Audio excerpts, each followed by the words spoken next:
Hello, welcome back. We are going to get into Chapter 3, Part 1 today, and we're going to be talking about Africa and the wider world. So far, we have talked about the Mongol Empire, we've talked about the East Asian empires, we've talked about China, we've talked about Japan, and we've also talked about European influence in those areas as it begins in around the 15th century.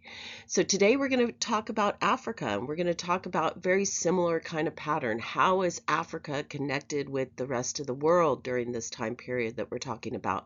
And how do Europeans influence the development of African history?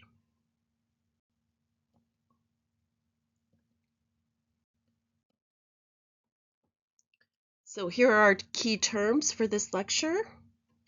Again, focusing on Africa, particularly North Africa.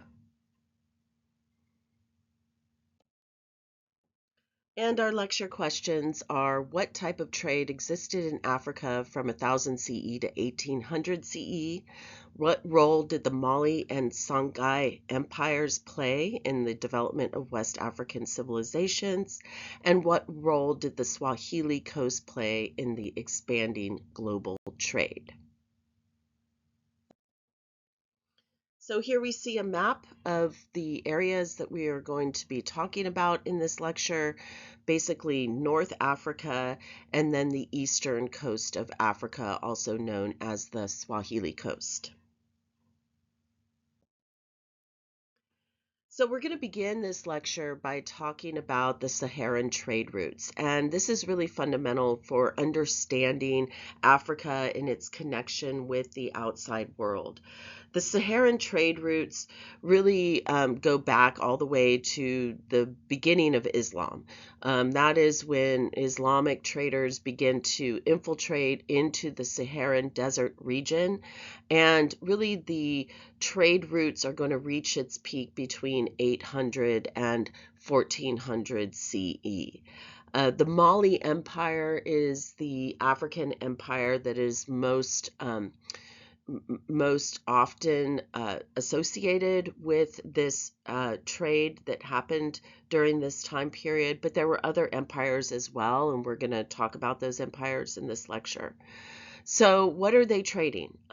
Well, Africa is extremely rich in resources, and it was very desirable resources, actually, that came out of Africa. It was part of what really made some of the great Islamic empires very wealthy, was their taking the resources from the African continent. So what's happening, what's coming out of Africa?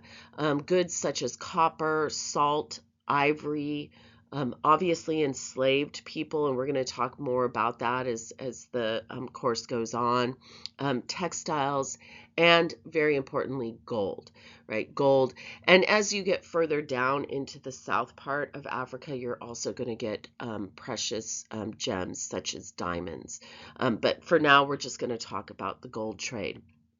So these Saharan trade routes really become critical in terms of the development of African history, but they also become critical in terms of the development of North African culture, because as you will see, these Islamic empires are going to develop, and they're going to have a huge impact on the culture of the region as well. So this North African trade happened over these vast expanses of desert, and this was really made possible by some very basic things. The first of which were the camels, and the camels were actually introduced into Africa by the Romans in the 2nd century BCE.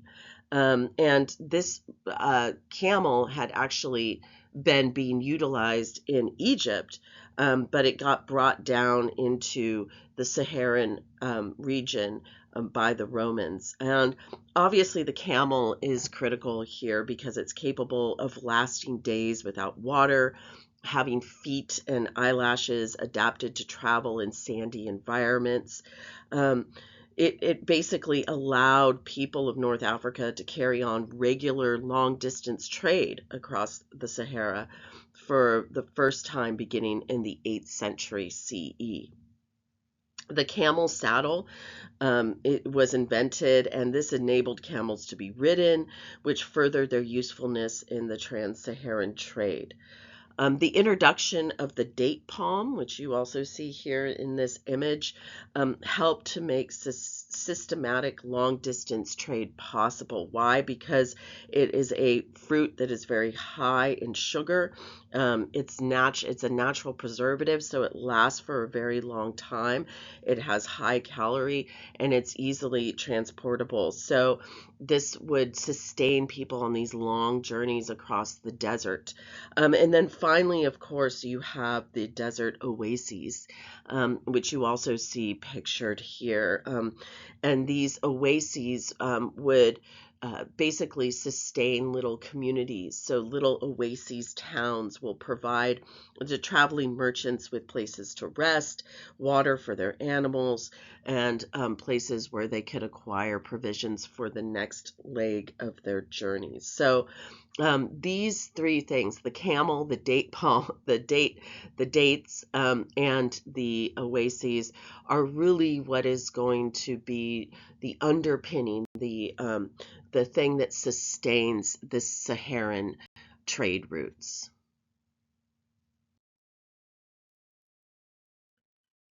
Okay, so here you can see a map, and this is showing some of the main trade routes throughout this North African region. The other thing that we can see here on this map are the gold fields, which are located along major rivers. And of course, this is going to be a huge uh, motivator for people to come into this region, is to get hold of these golds. Primarily along the Niger and the Senegal rivers, these massive gold deposits were embedded in quartz in these areas. One of the most important components of the trading networks was the spread of Islam into Africa. As I've already mentioned, this happens around the 8th century CE. And this is important because it really unifies the traders. It allows for the traders to communicate in a common language. They have a common religion which shares values and rules established by Islamic tradition. This also enabled the traders to have a sense of mutual trust and respect amongst each other. And it also allowed for the administrative systems and the tax systems and all of those to kind of be unified together. This also came along with contract law so that people understood when they traded with each other what to expect from each other. Um, so this Arabic literacy that um, these traders shared will essentially help promote these trading networks in North Africa. Africans were often um, they often wanted to convert to Islam for other factors as well. So not only did it give them an advantage when it came to trade, but if you were a Muslim, then you were not going to be enslaved, right? So this is a huge motivating factor for a lot of these Africans as these Muslim um, invaders come into Africa. They're basically giving people the option either convert to Islam or have the potential of either being enslaved or perhaps also being heavily taxed. And so there was this huge motivation to convert to Islam based on the fact that you could potentially be enslaved or heavily taxed if you were not Muslim. So there were a lot of benefits to converting to Islam. So, however, there was a strong sense in certain parts of Africa that even when you converted to Islam, you could still maintain a lot of your local customs. So that was important for a lot of these African communities to be able to maintain some of their cultural traditions while at the same time converting to Islam for the benefit of being able to engage in these trades and also having protection. All right, now we're going to talk about the founding of the Mali Empire, one of this Sudanic huge, kingdoms in North Africa, and probably one of the most famous because of their built environments and the built environments that they left. Sundiata Keita in 1235 will found the Mali Empire. And when we talk about the founding of empires, essentially what we're talking about is the person that was responsible for really consolidating power and also taking surrounding territories, right? So that's what we're talking about here. And they're going to take a very important region of North Africa along the Senegal and Niger rivers, which, if you remember, was some of the main areas where gold was deposited. So this is going to be an extremely wealthy empire. Sundiata will convince other Malinke, also known as the Mandinki, kings to surrender their title, also called the Mansa, which means ruler in the Malinke language, to him. And thus he became the sole Mansa, the religious and secular leader of all the Malinke people. Sundiata then moved to expand the Mali kingdom by taking control of all the Sundinki peoples. This territory took in much of the former kingdom of Ghana and its nominally independent peripheral vassal states. These newly conquered territories were often administered indirectly, leaving in place friendly puppet regimes to do the bidding of the Malian monarch. And this is a political strategy that will eventually breed resistance and actually be sort of the downfall of the Mali Empire. But in the meantime, they are going to be taking these trading towns of Jenne, Timbuktu, Jau, and these were, very lucrative trading posts that traded out into Muslim empires and further off into Europe as well. And when Sundiata, leaves this massive empire, his successors will eventually convert to Islam, and Mali will become the largest Islamic kingdom in West Africa. In 1300, one of the most famous of the Malian kings, Mansa Musa, will transform the trading center of Timbuktu and establish mosques and schools. And this is really going to become the heartland of Islamic scholarship and learning in Africa. Mansa Musa famously took this massive pilgrimage to Mecca, where he had this massive entourage, and it reportedly was so rich in gold that he was passing gold out to just bystanders, thereby causing this crazy inflation of the currency, because soon the gold was essentially worthless because there was so much of it and he was spreading it so far and wide. So Mansa Musa, on his way to his pilgrimage, his Hajj in Saudi Arabia, is spreading all of this wealth. However, the Malian Empire is not going to last forever. There will be surrounding empires that will eventually kind of wear away at it. But the Mali Empire is really responsible for being the first founding large Islamic African empire. Okay, in the 15th century, Africa is going to really be transformed permanently, and this comes with the arrival of Europeans, specifically the Portuguese, who wanted to increase the slave trade on the West African coast. This is going to have the effect of destabilizing the Mali Empire, and it will lead to the rise of the Songhe Empire. The Songhe Empire will exist throughout the 15th century as the most powerful and largest West African state. They will take over the cities of Djenné, Timbuktu, Jau, and basically control the trade in the region. However, with more and more European influence in the area, eventually the Songhe Empire will also fade. And largely because of the interference of Europeans in Africa. It was first the Portuguese, and then you have the English and the Dutch who will come after them. So a lot of the instability in the region is going to be the result of Europeans competing with each other for the resources that exist in Africa. Of course, the gold, but also, of course, the human trafficking as well.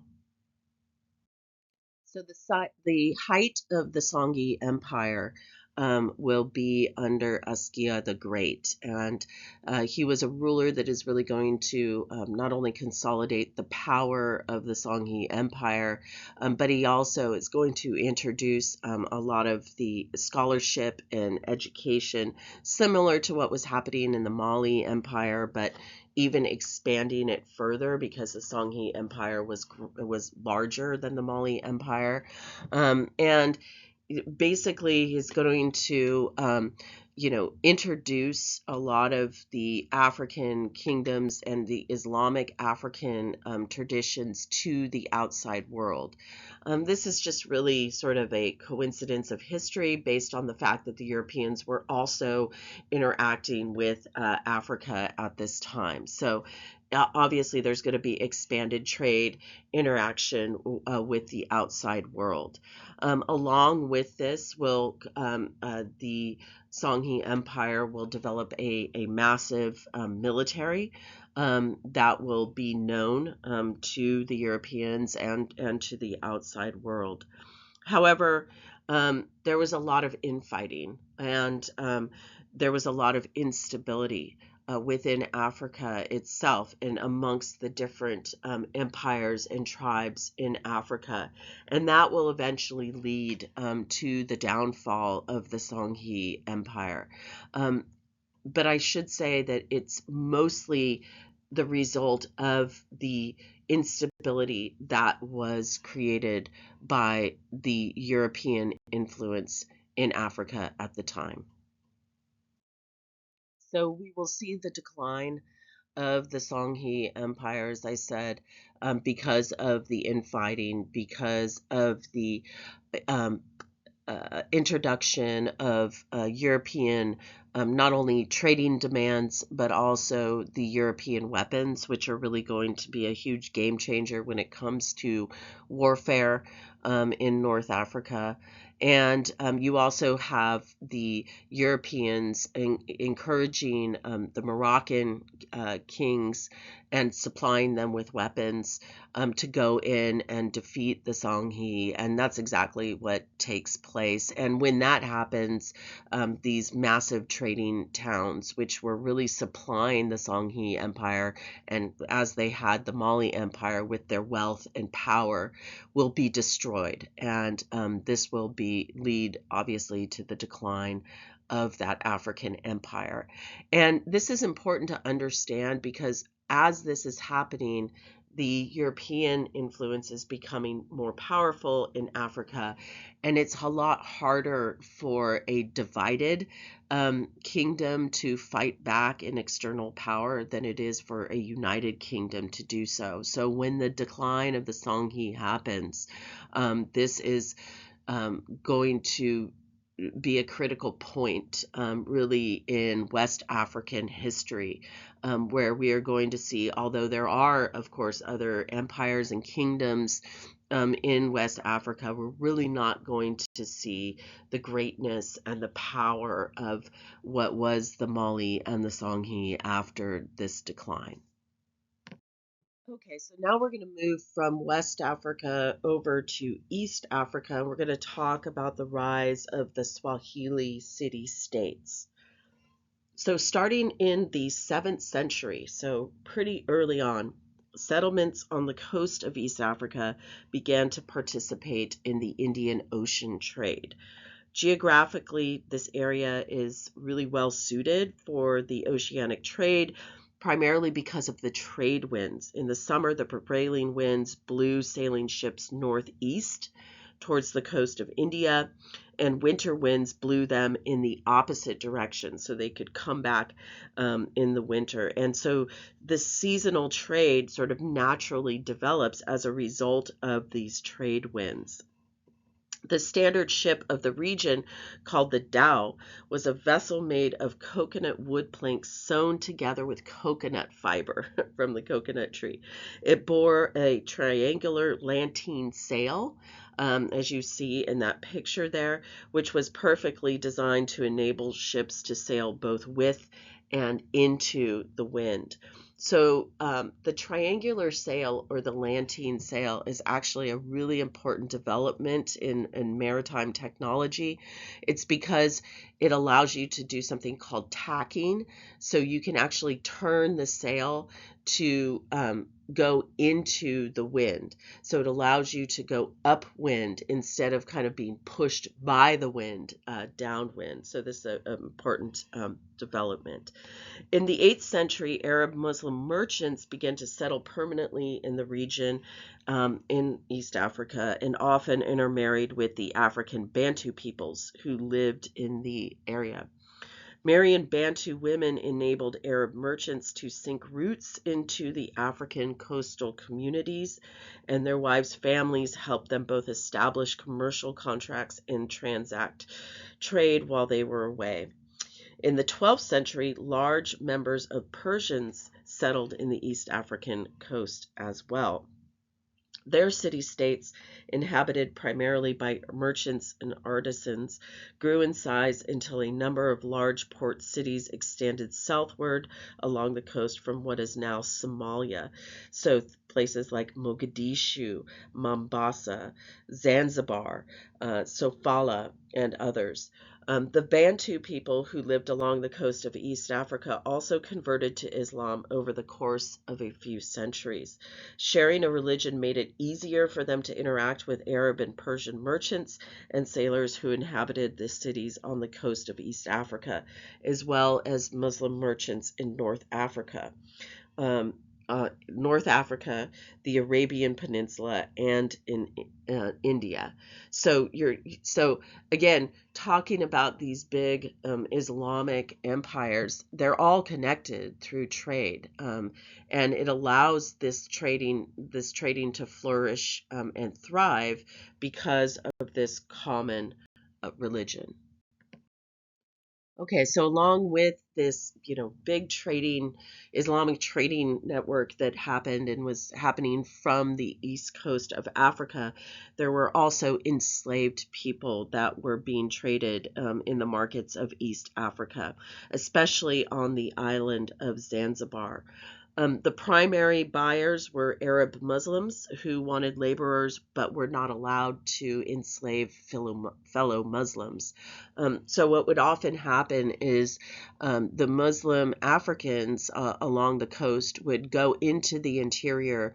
They would take they would war with people in the interior, take people as captives of war, and then sell them out into the Muslim communities.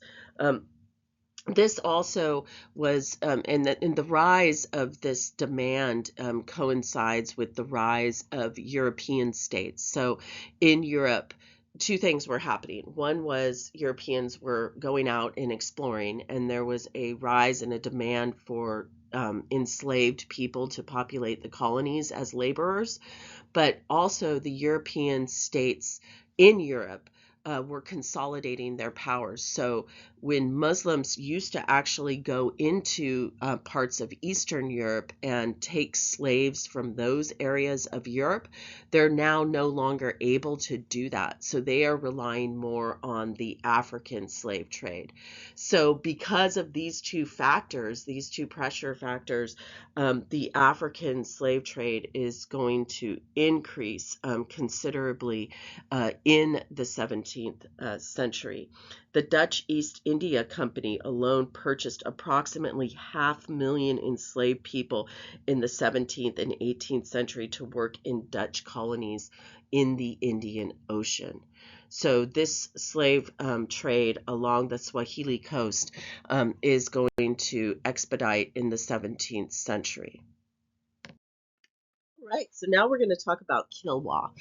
And Kilwa is located off the coast of what is now Tanzania, and it really does become the most powerful of the city-states of the Swahili coast.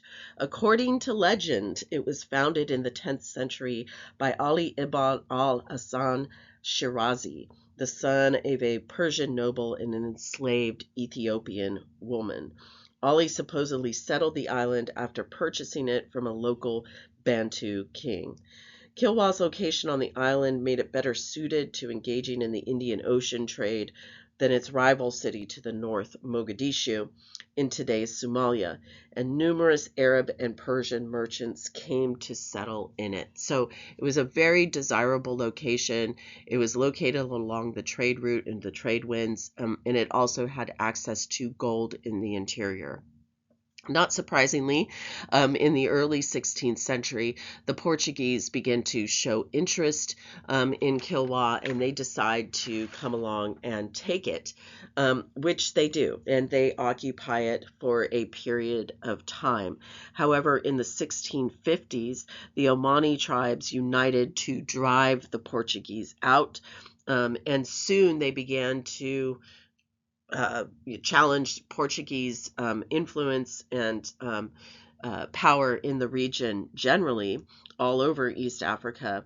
And in 1698, Fort Jesus, the Portuguese garrison at Mombasa, fell to Omani forces, and soon thereafter, Portugal will lose control of all its remaining colonies on the Swahili coast, except for Mozambique.